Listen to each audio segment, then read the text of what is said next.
everybody, and welcome back to Trek Mission Log. My name is Jason Gilbert. I hope that you enjoyed your Easter celebrations last weekend, and if you are new here today, I welcome you. This is a channel all about Star Trek, and what I'm doing here is going through every series, animated series, and film that Star Trek has to offer, and doing episode reviews. Currently, we are in Season 2 of the original series. I ask, if you enjoy this content, would you do me the honor of hitting that subscribe button? It would really help this channel out immensely. And when you do that, would you please comment that you subscribed? I would love to have the opportunity to personally thank you for subscribing. Also, I'm on Instagram at Trek Mission Log, and we can interact with each other on there. Now, today we're going to be looking at Season 2, Episode 14, titled Wolf in the Fold. It was written by Robert Bloch, directed by Joseph Pevney, and produced by Gene L. Kuhn. So, check out this piece of information about this episode, and when we come back, we'll dive right in.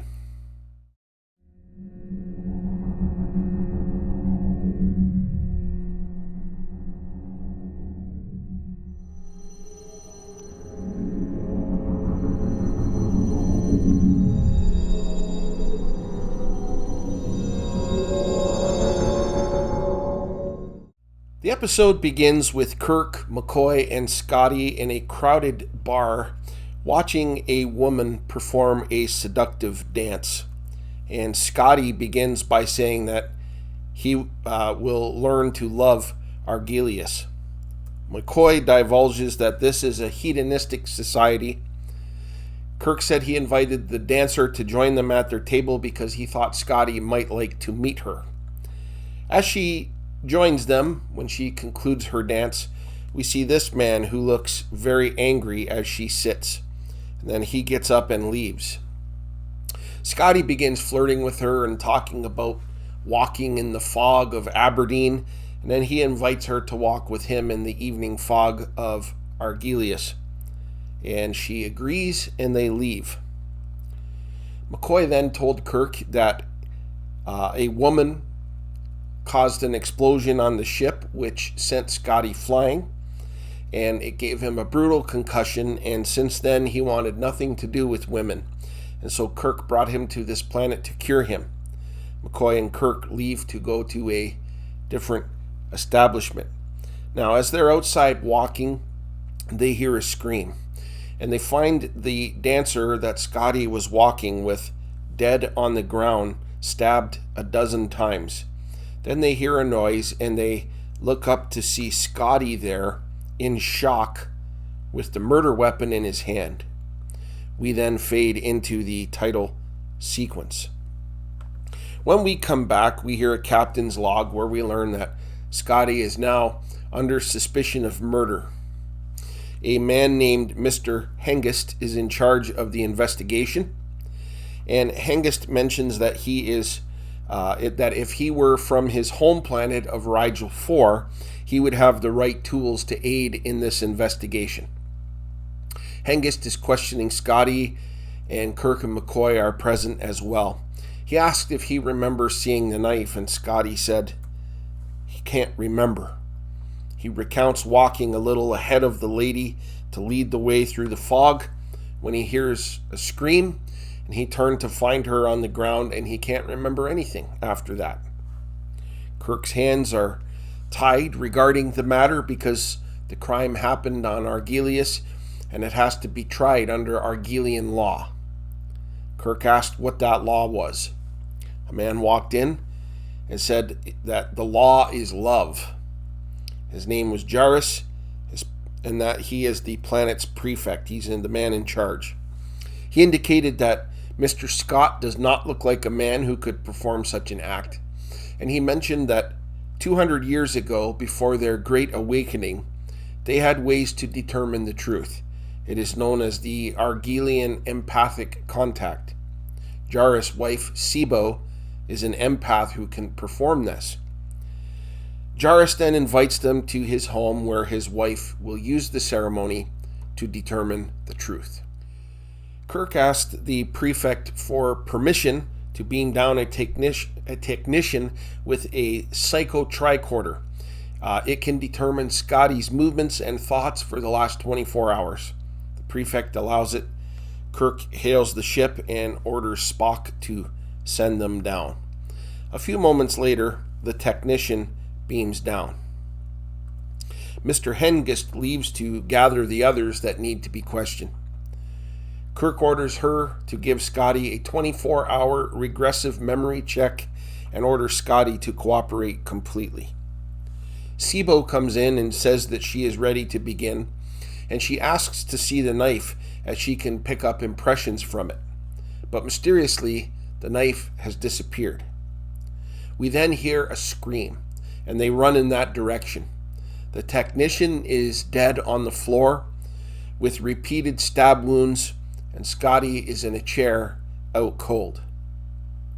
They bring Scotty into the other room, and when he comes to, Kirk questions him and asks what happened. Scotty said that he was sitting in that room while she was taking the readings, and next thing he remembers is waking up here. Just then, Hengist comes in with the two men who left the bar just before Scotty when he finds out about the second murder. One man denied it. The other one said that the dancer was his daughter and that the other man was to marry his daughter, but he behaved disgracefully and was jealous of her. Sibo is now ready to perform the ceremony. So as they're all getting ready to sit down, Spock hails Kirk. He said that the empathic technique is not sound enough to be trusted with a man's life. He suggests beaming Scotty aboard and employ the ship's computers to learn the truth. Kirk made it clear that this matter has to be decided by Argelian law.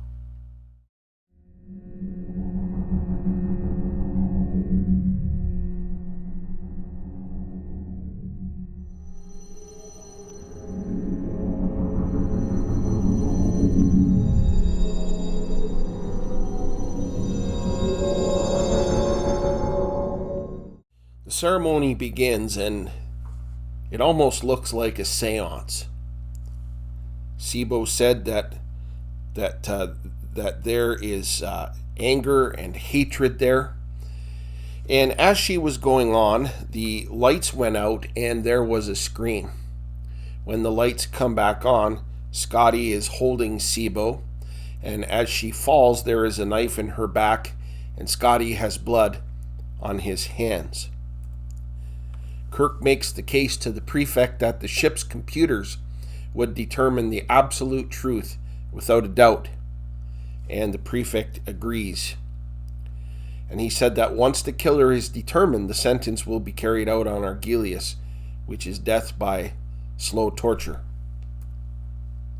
On the ship, Kirk explained how each person will sit on the stand and place their hand on a detector, and if the witness is lying, the computer will determine it right away. Scotty takes the stand. After several basic questions, Kirk asked the computer to relay Scott's medical condition. He has a head trauma that is healing. He asked the computer if it could account for bouts of amnesia, and the computer said negative. McCoy is shocked. Scotty said he can't remember anything about the first two murders, and the computer verified that as true. He said he did not black out during the third murder. They were holding hands, and when the lights went out, the circle was broken. When he heard the scream, he went towards Sibo, but something was in his way. The computer verified this as truth. He then said that he did not kill Sibo. That was also verified as true. He asks about the two other murders, and Scott said he can't remember, also true. Kirk said that when this hearing is done, they would perform a psycho-tricorder scan, and there would be no doubt at all. Then Morna, who is the supposed fiance of the dead dancer, hope I got that right, takes the stand. He said he never did violence in his life. And when asked about the murders, he denied it, and the computer verified that it was the truth. Kirk then recalls what Sibo said during the ceremony. She mentioned 3 words.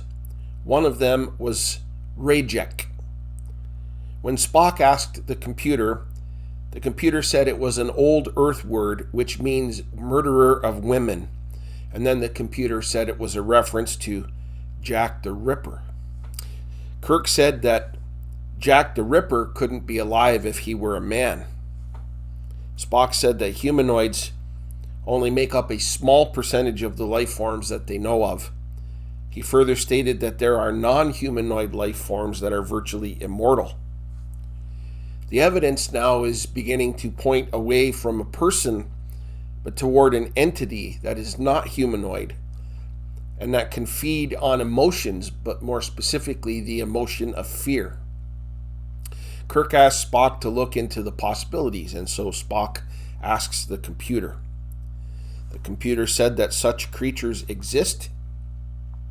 It would have no form but can assume or take over a form.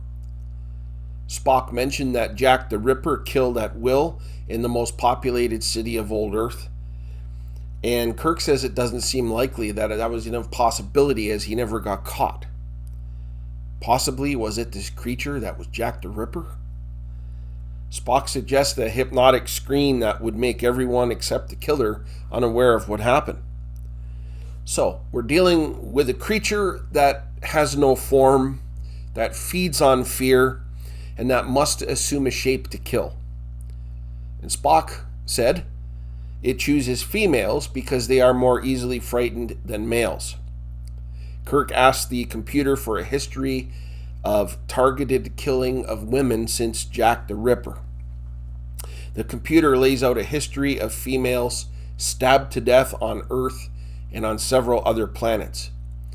The planets that are mentioned, as Spock indicates, are in a perfect line between Earth and Argelius. Kirk mentions the other 2 names that Sibo mentioned in the ceremony, and the computer says that those names were assigned to mass murders on several different planets. It specified the dates, but what was most interesting was that the most recent one took place 1 year ago on Rigel 4. Kirk looked at Hengist and said, "You are from Rigel 4." And he asked Hengist to take the stand. Hengist refused and said that they are only speculating, but now the circumstantial evidence is starting to point to him. Spock asked the computer for an analysis of the murder weapon. The computer determined that the knife could only come from Rigel 4. Hengist then tries to escape and he hits several of the people, but Kirk wallops him with a powerful punch. So powerful that Hengist died. Suddenly the lights start flashing and we hear the name Rejek being repeated. The entity has left Hengist and went into the ship's computers and is now controlling the computers. And then Kirk said, and the computer controls the ship. We then see the entity on the screen, and it can control the entire operation of the ship. Spock says that the entity feeds on fear and will no doubt try to create fear throughout the crew. Kirk makes a ship-wide announcement and tells the crew to stay at their posts and to remain calm. That pep talk will certainly alleviate everybody's fear. Kirk orders McCoy to distribute tranquilizers among the crew, and Kirk asks the prefect to stay there and has Spock go with him. In the corridor, Kirk comes up with the idea to have a computer focus on one mathematical problem that is impossible to solve. They go to the turbo lift to head to the bridge, but the entity puts it into free fall. Kirk puts it to manual and is able to turn it around, and they head to the bridge. When they get to the bridge, Sulu informs Kirk that the life support bypass has been disabled. We can hear the entity laughing and telling them through the ship's audio that they are all about to die. It is trying to create fear. Meanwhile, Spock does temporarily restore life support. They now set about to input the computer on solving an impossible math problem. As Spock is doing that, the entity is endlessly tormenting the crew with his threats. The crew are getting their tranquilizers, and it takes effect immediately. In fact, it makes the whole crew high. Spock, after putting his computations into the computer, gives the computer a Class A imperative to compute to the last digit the value of pi. The computer will continue to work on that problem until they are commanded otherwise. And as you know, in school we rounded pi to 3.14, but the digits go on to infinity. Kirk and Spock head back to the briefing room. The entity now has fled the ship, and they have complete computer control. But where did the entity go? Kirk asked McCoy what would happen if it took over someone who was tranquilized. McCoy said jokingly that it would take up knitting. So he orders McCoy to give it to himself. And he does. And as Kirk tries to give it to the prefect, we discover that the entity has taken him over. Spock gives him a Vulcan nerve pinch, and then the entity goes into Hengist, who stands up and threatens to kill an officer. Kirk grabs him and flips him to the floor, where Spock gives him the tranquilizer.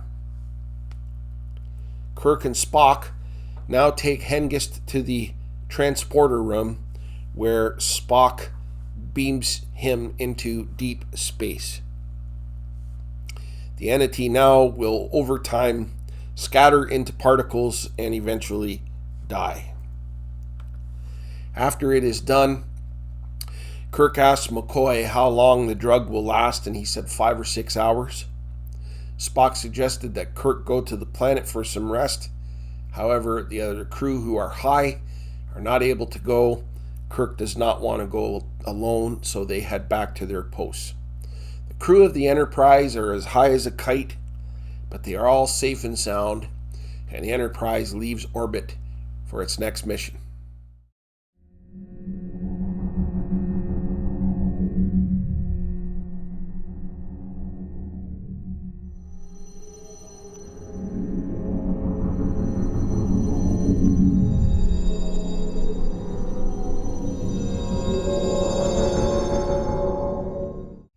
Wolf in the Fold, in my humble opinion, was not one of Star Trek's finest moments.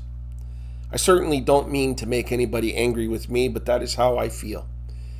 As always, I will go through the positive and the negative elements. The episode begins with a little bit of a backstory that I find a little bit hard to believe. Kirk, Scotty, and McCoy are on a planet where hedonism is the rule of the day. And why are they there? Well, there was an explosion on the ship, and it sent Scotty flying and gave him a concussion. The person operating the control was female. And because of this incident, it completely turned Scotty off of women. Now, the idea of a backstory is a good idea, but this backstory is ridiculous. And because of that, Kirk and McCoy felt that some time spent on a hedonistic planet where Scotty can be filled with lust would cure him of his issue with women. As I said, not Star Trek's finest moment. Now, as Scotty is taking the dancer for a walk, Kirk and McCoy decide to leave that particular establishment to go on a lusty escapade of their own. But nothing gets you back into reality like a murder, and so at this point, the episode gets back on track for a little while. The dancer is murdered, Scotty's holding the knife, making him the obvious suspect, and so now a mystery is on our hands. The episode became interesting as the investigation begins. There was a man from Rigel 4 who was doing the investigation.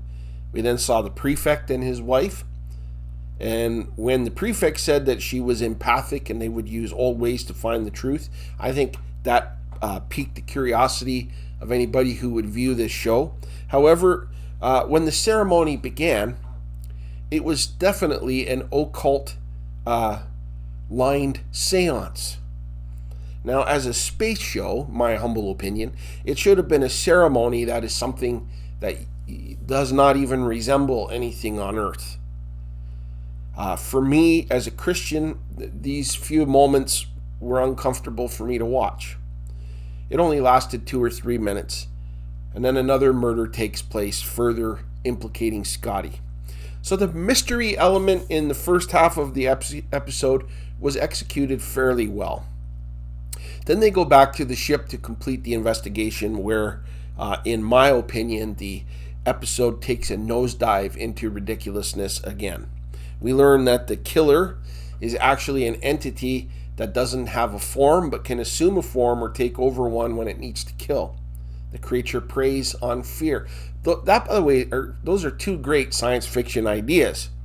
But then the computer of the Enterprise solves the Jack the Ripper murders. It wasn't a human that did those brutal killings in England so long ago. It was a space entity that needed to feed on fear. Then it left and did the same thing on other planets.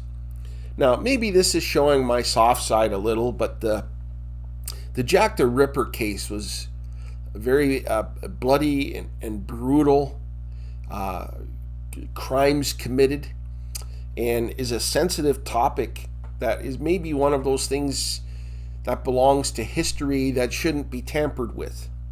Just my opinion. And it is a completely unbelievable scenario. Let's say that the scenario was plausible and that they solved the Jack the Ripper murders. You would think that there would be elation in the fact that it was finally solved, although 300 or 400 years after the fact, but not the case. Now, I know that this is science fiction and that me saying something on a science fiction show is unbelievable is really somewhat of a stupid statement. But in certain things that belong to history, in my opinion, should be left alone. And the Whitechapel murders by Jack the Ripper, I think, are among those things. Anyway, the entity then goes into the computer where we see what it looks like, a multicolored gaseous creature. Now, truth be told, it kind of reminded me of the Great Barrier around the planet Shakari in Star Trek V, The Final Frontier.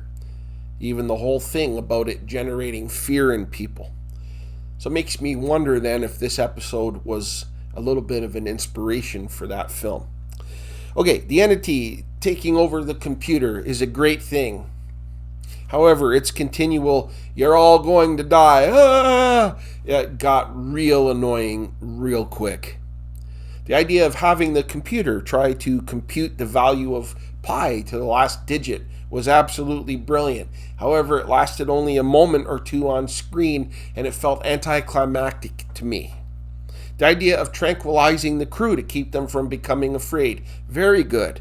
Would have been better perhaps if it made the crew a little sleepy or dopey along those lines, but the whole crew got high. It looked like a crew-wide acid trip. I guess the episode is a contrast of good ideas being executed in bad ways. Also, Uhura was not present. Chekhov was not present. It's always best when the whole ensemble is there. I really feel that this episode tries to be clever, but misses the mark. Instead, it is a hodgepodge of good ideas being shown in silly and over-the-top ways. So considering all of these things, I give Wolf in the Fold 2 out of 5 Starfleet insignias for awesomeness. If you don't happen to watch this episode, you are not missing much.